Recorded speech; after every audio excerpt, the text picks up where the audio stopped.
မင်္ဂလာပါဦးဇင်ဘောရကိုကြီးဆရာတော်ဒီနေ့တရားစခန်းရဲ့3ရက်မြောက်နေ့ပေါ့ဆိုတော့ကျောင်းရင်းတရားစခန်းလေးလုံနေတာပါမနေ့ကတော့ဒီအစ္စလမ်ဘာသာရေးနဲ့ပတ်သက်လို့ဘာသာပြောင်းလာတဲ့တခါတယောက်နဲ့ဆွေးနွေးပါတယ်ဒီနေ့က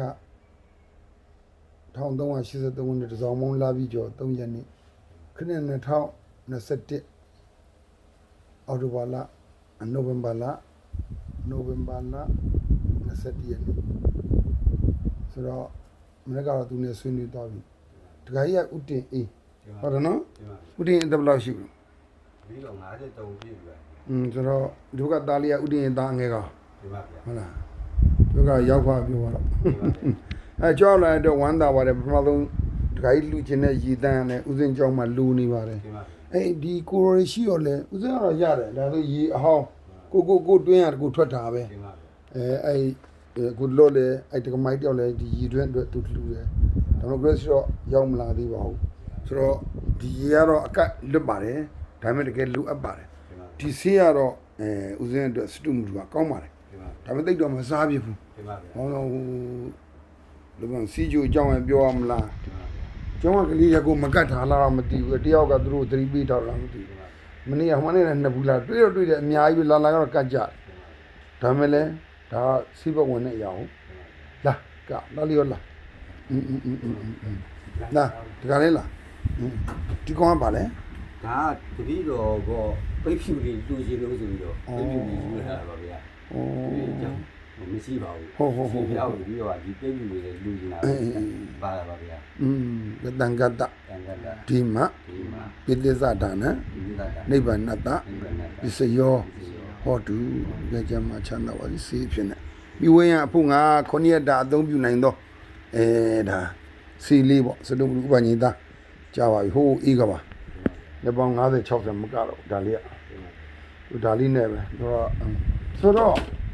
ဒီပိဿာလေးကဘာလို့သုံးဖို့ဒကာကြီးကလှူချင်းသွားလဲမျက်နာတုပ်ဖို့လားဒါမှမဟုတ်ဘာလို့ဆိုလို့ကျင်တာလဲဒီတော့ဒီပိဿာလေးကိုကလင်းမွေးခိုင်းမလားဒါတော့ဗျာဒီတော့ရဲ့စိတ်ကဟေးအရှင်ဘုရားကိုကြီးညိုကြတာပွားပြီးတော့ရှင်ဘုရားနည်းနည်းရဲကိုကြောက်ပြီးတော့သာသနာပြုနေတဲ့အချိန်မှာပေါ့ဗျာရှင်ဘုရားမောပန်းလာတယ်မြင်ပြီးပါဟုတ်တယ်အဲ့တော့ပြီးတော့လေရှင်ဘုရားရဲ့ကြီးပြီးတဲ့တော်များများမှာရှင်ဘုရားကိုရေကပ်ဖို့ကိုမေ့နေကြတဲ့ပုံကိုယ်တွေတော်များများကိုတွေးပါဗျာအဲ့တော့ရှင်ဘုရားကဒီပိတ်ဖြူလို့ဖြူနေပြီမဲ့ရှင်ဘုရားကိုကြည့်တဲ့တဲ့ဝါရီကမတွေးမိလို့တတိတော်ကရှင်ဘုရားကိုပိတ်ဖြူဖြစ်နေပြီဆိုတဲ့အကြောင်းကိုတတိတော်ရဲ့ညီနိုင်မှာပေါက်ခွာလို့ဒီတိုင်းကြီးပြပါဗျာဒါတို့ပါတကယ်လဲပြောပါဒီကတော့ဘူးလို့ပေါ့ဘုံဒီတောင်းတောင်းနေရတာကိုမြင်မိပါဟုတ်တယ်ကြည့်လာရင်သူဒီမှာလဲပြီးမယ်ပေါ့အေးပါဒီလိုကအရှင်ဘုရားရဲ့သမီးလားသိချပြီးပါဒီမိတာကမကြသေးပါဘူးဗျာဟုတ်ဒါပေမဲ့ဒီလိုရင်းမှာပူလောင်မိပါတယ်ဟုတ်ရှင်ဘုရားကိုပေါ့အဲ့တော့ဒီတော့တုံးတတ်တာကတော့ဘယ်ဝါရီတော့မပြောပါဘူးဗျာမကြည့်တတ်တာကိုပဲပြောတာပါဗျာအဲ့တော့ဖြူစင်နေတဲ့ပုံကိုယ်တယောက်ကိုမမြင်နိုင်တဲ့အကြောင်းတရားတော့သူတို့မှလည်းရှိမှာပေါ့ဗျာပြီးတော့လည်းတရားလို့ကိုမလုပ်ဘူးသေးတော့မသိပါဘူးဗျာပြီးတော့ကမေတ္တာတော့လုပ်ပါလေဗျာလက်ရှိအချိန်ကြီးပြီးတော့လက်ရှိဘာလို့နေတယ်လဲလို့မင်းရင်တော့ပြီးတော့မေတ္တာဆိုတဲ့အကြောင်းကိုနားလည်အောင်ကြိုးစားပြီးတော့ပဲနေရပါဗျာကောင်းပါပြီဥတင်အေးပထမဆုံးပြောချင်တာကတော့စေတနာကိုလက်ခံရရှိတဲ့အတွက်ကျေးဇူးတင်ပါတယ်လို့ပိတ်ပြီးဖြစ်တဲ့ကိုလေးမွေးရတော့မှလားလို့စပြီးနောက်တောက်ပြောတယ်ဆိုသလိုပဲတကယ်တော့လေဒါဒကာကြီးရဲ့ရည်ရွယ်ချက်ကဖြူစင်သောငြိမ်းချမ်းသောကိုပြောတာပေါ့တကယ်တော့ဒါကြီးကအကြီးပဲလေအမှန်တော့တိလေးသာဆိုသိကောင်းပါပဲမမတော့ဒီလိုဟောတိလေးဆိုမျက်နာတုပ်လို့ရတယ်တိလေးပဲကိုခိုင်းတာပါဟုတ်လားဒါပေမဲ့မရလို့လေရတဲ့ကာရဲလို့ပေါ့ဦးစင်နေပြီးတာကောင်းပါတယ်ဒကာကြီးဦးစင်းစီကိုပို့လာတဲ့ဥစ္စာအလွန်ကောင်းပါတယ်ဒါလည်းကောင်းတာကတော့ ဦးစင်းမယ်အဲ့တကယ်ဟိုးနာမှာဟိုတကယ်အဲ့ဘုံမကြီးလိုက်အေးအဲ့ဒါလေးအဲ့ဖြူလိုက်စင်ကြီးအဲ့ဒါလေးပြလိုက် နော်တပည့်တော်ဒါလည်းဟို လက်ကင်မအဖြူလေး သူတို့ပြောပါတယ်ဗျာစိတ်ကူးပေါက်ပါတယ်ဒါပေမဲ့သူ့ကိုပြောတယ်ပြီးတော့လေပိုးဖဲကလေးပါစားသူပြောပါတယ်ဒါပေမဲ့သားရေလို့ပိုးဖဲကလေးပါလေအဲ့လောက်မဖြူဘူး ဟောဒီပိတ်ဖြူလေးကလူတိုင်းကပိတ်ဖြူလို့ခေါ်တယ် อืม ပိုးဖဲကလေးပါကိုကြတော့အများကြီးအယောင်နေပိတ်ဖြူဆိုတဲ့အယောင်ကြတော့လူတိုင်းကပိတ်ဖြူလို့ပဲခေါ်တာပါအဲ့ဒီအဖြူကိုလိုချင်တာပါပေါ့ကြောင့်လို့ဒါလေးဆိုတာပိတ်ဖြူလေးကိုခေါ်လိုက်တာ ကောင်းပါပြီအတန်အားဖြင့်ကောင်းမကောင်းတော့မသိဘူးဦးစင်းကလည်းအဝေးရရဲရတယ် ဒီမှာဗျာ ဆိုတော့ပထမဆုံးပြောချင်တာရည်တန်ဘူးကတကယ်လဲလိုအပ်လို့တခါကြီးပြောလို့ဦးစင်းအများနဲ့ရည်တောင်းတောက်ပါတယ်အဲ့ဒီကြားထဲမှာဟိုခုနတရုတ်ဖျားเจ้าမှာဆိုတော့ရနွေးပဲရှိတယ်ရနွေးပဲကပ်မယ်ငါ့ကိုရည်ပေးပါလို့ကြီးမများကျင်တော့ ဒီမှာဗျာ ယဟန်ဆိုတာအခြေအနေကိုကြည့်ရသိရအဲ့ဒါပဲဒီဖုန်းကြီးကရနွေးကပ်ပါတယ်ရနွေးတောင်းပါတယ်ဆိုတော့ဝီနီနဲ့မညီတာဘာမှမဖြစ်ဘူးသူတို့စော်ကတော့သူတို့ကံဒါမျိုးဦးစင်းလည်းတွေ့ရတယ်ဦးစင်းကိုယ်တိုင်လည်းရေရတောက်တယ်ကလေးဘွားတိုင်းဦးစင်းတကြောင်ကလေးတွေကျမ်းမာနေတဲ့တွေ့ရေတော့တော်များတောက်တယ်ချွေးထက်တာလည်းတခါကြီးနင်းတဲ့အတိုင်းပဲဦးစင်းရဲ့အကောင့်တွေကြည့်လိုက်ချွေးသားထွက်တယ်အခုလည်းထွက်တာပဲမနာတမ်းချွေးထွက်တယ်ဦးစင်းငငယ်တိုင်းတိုင်းကစားတော့ဦးစင်းချွေးထွက်လေကြိုက်လေဘော်ဒီတစ်ခုလုံးထွက်နေမှာချွေးညစ်ညစ်ပြီးရှာဖလားပလော့ရအောင်ကစားခဲ့တာဘူချိန်မှာဒါတွေပြောတာကျုံလို့ကြွားတယ်ပဲပြောမှာပေါ့ဆိုတော့ကျမ်းမာကြီးလိုက်စားခဲ့ဘူးတယ်ဒါမှလည်းဒီကျင်းတဲ့လူကဘယ်လောက်ကျမ်းမာလဲစားလိုက်စားသိတာပဲဘုရားရဲ့တရားတော်ဘလူးမန်ကြော်လို့မရဘူးတဘာဝရဲ့လောကဓမ္မကြော်လို့မရဘူးဒါပေမဲ့ဦးဇင်းတို့ကကျမ်းမာကြီးကောင်းအောင်ရေတောက်ချင်းဆိုတာလုပ်တယ်လို့ချွတ်ထွက်တယ်ချွတ်တော့တခါကြီးခုပေးတဲ့ပိတ်ဖြူအလွန်ကောင်းတယ်ဒါပေမဲ့ကတိတိလေးဆိုပူကောင်းမယ်အဲဘိုင်းမောင်ချွေးဆုပ်ခြင်းလို့အဲ့ကောင်နေကြလေဖြူတော့ဖြူတယ်တကယ်ပဲဒီကောင်းတော့မကြိုက်သို့တော်လဲ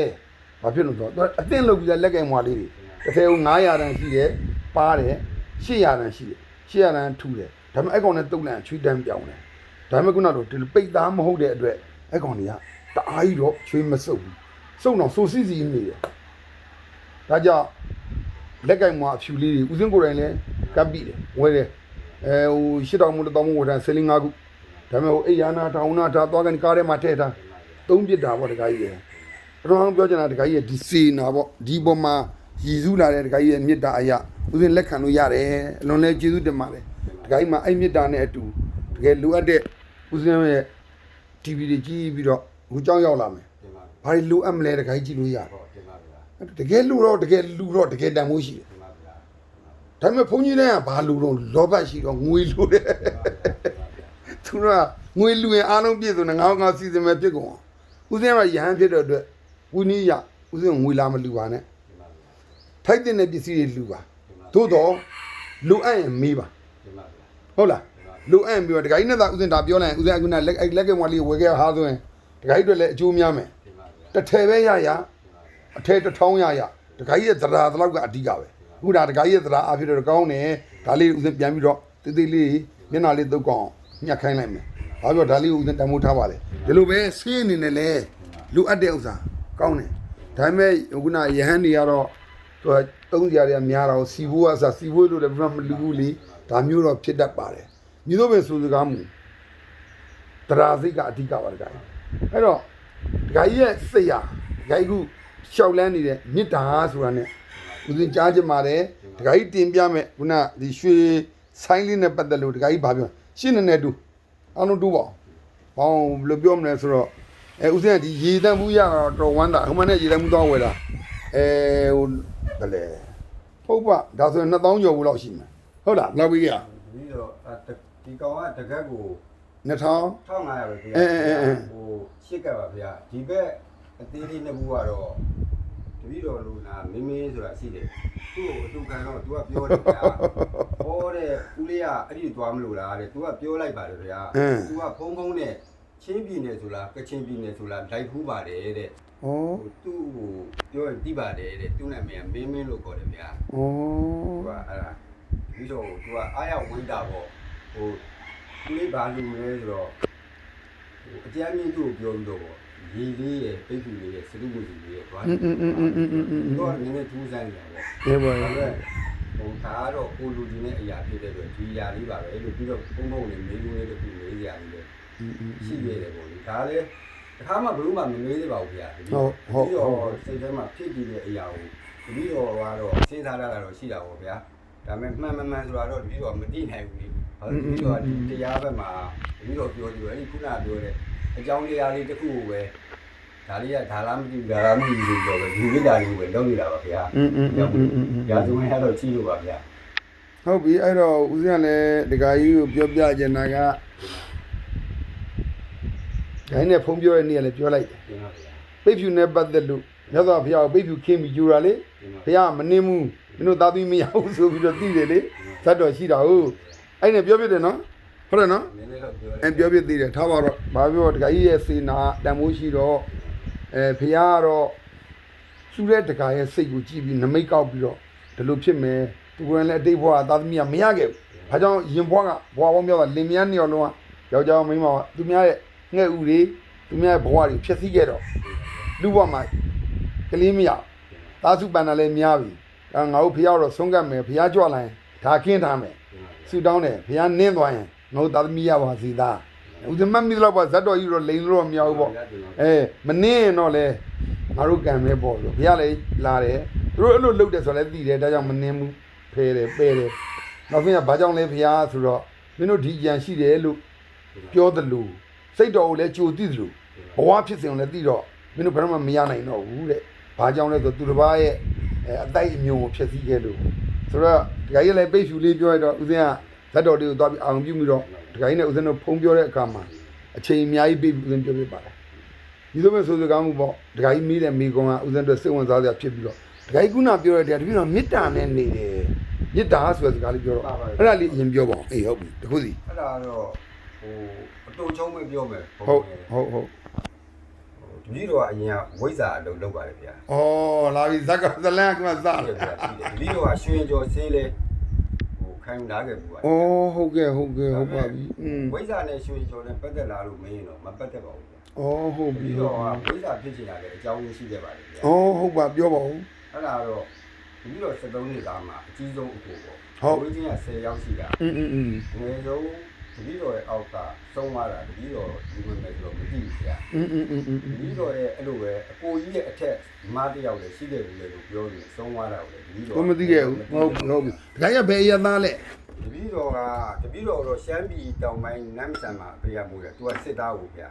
ဟုတ်ပြီစစ်သားပေးစားလို့10နှစ်ပြင်စင်မရဘူးပေါ့ဗျာအဲ့လိုသိရပါတယ်ဒါပေမဲ့တပည့်တော်မှီခဲ့ပါတယ်ဘယ်လိုလဲလေဒါလေးတောက်မယ်စကားလေးတောက်ပါဦးတောက်လေးတောက်စကားလေးပြောပါပေါ့ပါဦးဇင်းတို့ကတခါကြာရင်ဦးဇင်းရဲ့မိခွန်းကြီးကြားထဲမှာပင်မန်းတာစိတ်တော့လွတ်ပါခေါကလေးကန်လိုက်ပါလွတ်ပါအေးပါအေးစီလေးနောက်အဲ့လိုပြောလိုက်တဲ့အတွက်ခုနကကိုပြောတဲ့စကားကြီးမှားသွားရင်ဦးဇင်းမအများကြီးရိုက်ဖူးတယ်ရိုက်ပြီးဘုံမတင်ပါနဲ့တော့သူစကားသူလွန်နေလေဦးဇင်းကမေးရတော့မယ်အကြောင်းတရားတွေကစုံလာပြီမေးလိုက်လို့ရှိရင်လေပုတ်တင်ကပေါ်ညောင်မြစ်တူတော့ပုတ်တင်ပေါ်တော့ကြတော့ဇလန်မလာတော့ဘူးဖြစ်တတ်တယ်ဦးစင်းကလည်းတာနာပြုတဲ့နေရာမှာတရားဟောတရားပြသဘောကျပါအကြိုက်ဆုံးပါသို့တော့ဒီကနေ့ကိုတရားပြရင်ရနိုင်မဲ့လူတွေရဲ့ဘဝနဲ့အချင်းကြီးဦးစင်းမြင်တဲ့အခါမှာအားမရတော့အခုလူပဲမြတ်စွာဘုရားဟာပလင်ကြီးကထိုင်းပြီးရေးငါချစ်သားတို့ငါတရားဟောပြစီဆိုပြီးတော့လူတွေပြင့်ဖိတ်တာမဟုတ်ဘူးသူတရားကိုနားဟဲနာနဲ့သူပြည့်သက်တိုးလာတာတင်ပါဗျာနောက်ပြီးကဲသူဒိဋ္ဌိတွေနေအောင်တမင်တက်ကိုသွားဆွေးနွေးတာသူတို့ညံပေးတာညံဖွင့်တာဦးစင်းအဲ့သဘောနဲ့ဒီလိုအင်တာဗျူးတွေလုပ်တာဟာဒီဘုန်းကြီးကတော့ကြာဖောင်တစ်ပင်စိုက်တာလဲပါအကုန်ပါအကြောင်းတရားတိုင်းမှာအဂိယထိုးရလဲပါအခုဒကာကြီးဝိဇ္ဇာရီနဲ့ဂိုင်းဆိုင်နဲ့ပါအကုန်ပါနေတယ်ဦးစင်းမှာကိုယ်ပိုင်သိတဲ့ဓမ္မသဘာဝရဲ့အစစ်ဗုဒ္ဓရဲ့အနှစ်ပုဂ္ဂိုလ်တ attva ကင်းတဲ့သဘောလေးကိုခံယူထားတော့ကိုယ်တိုင်သဘောတရားကိုလုံးစီပတ်စီတိတိပပပြောပြခြင်းတော့ပြောပြနိုင်တော့သို့တော့လောကရဲ့အမြင်တစ်ဖက်ဆောင်နေသူ့ဥပါဒံအစွဲသူ့ဒေါသသူ့လောဘနဲ့ဖြစ်တော့ဥစဉ်ရှင်ပြနဲ့သူများမကောင်းကြောင်းကိုကောင်းကြောင်းအတုကန္တနာပရဝံဗနာလို့ဖြစ်လာတတ်တယ်အဲ့လိုတော့မဟုတ်ဘူးအဲ့လိုဖြစ်သွားနိုင်တယ်ဒီကအခုနောက်ပိုင်းကျရင်တော့နာတရုတ်ဘုံကြောင်းတွေပဲသွားဟိန္ဒူဘာသာသွားသူတို့သဘောကိုတတ်နားထောင်လိုက်တယ် ကိုရင်ထဲဟာကိုနှလုံးသားပဲထားတယ်ကျန်တဲ့လူလူကောင်းမကောင်းမပြောဖြစ်တော့အရင်တော့တရားပြမယ်ဆိုတဲ့စိတ်နဲ့ဟောပြောပွဲဆွေးနွေးပွဲတိုင်းမှာဦးဇင်းကအမြဲတမ်းစီရင်နဲ့ပြောတယ်ပြောရင်နဲ့ဗာလဲဆိုတော့သူများကိုမကောင်းပြောနေတဲ့ဘုန်းကြီးပြဿနာလိုက်ရှာတဲ့ဘုန်းကြီးဆိုတော့သူတို့မြင်တယ်မမာဘူးတခါကြီးဦးတင်းဒါပေမဲ့တခါကြီးကြည်ရင်နဲ့ဦးဇင်းရဲ့အခြေအနေတွေစိတ်ဓာတ်တွေလောက်ရက်တွေပြောင်းလာပါလိမ့်မယ်ဘာကြောင့်လဲပတ်ဝန်းကျင်ပြောတပည့်တော်ကတော့အဲ့လိုမမြင်တာဗျာဟုတ်မေတ္တာဟောပြောရရင်တပည့်တော်ကမေတ္တာထားတဲ့အလုပ်ကိုလုပ်နေမှာဘုံဘုံကိုတွေ့တာဗျာဒါဟုတ်အဲ့ဒီကကြောင့်တပည့်တော်မှာအဲ့ဒါမရှိဘူးဗျာအေးပေါ့တပည့်တော်ကအပြုတ်ပေါ့လေအပြက်မတွေးဘူးဗျာပြက်မယ်ဆိုတာတပိုင်းတွေးမှာဗျာတပည့်တော်လက်ရှိကတော့အပြုတ်ပဲတွေးတာပါဗျာ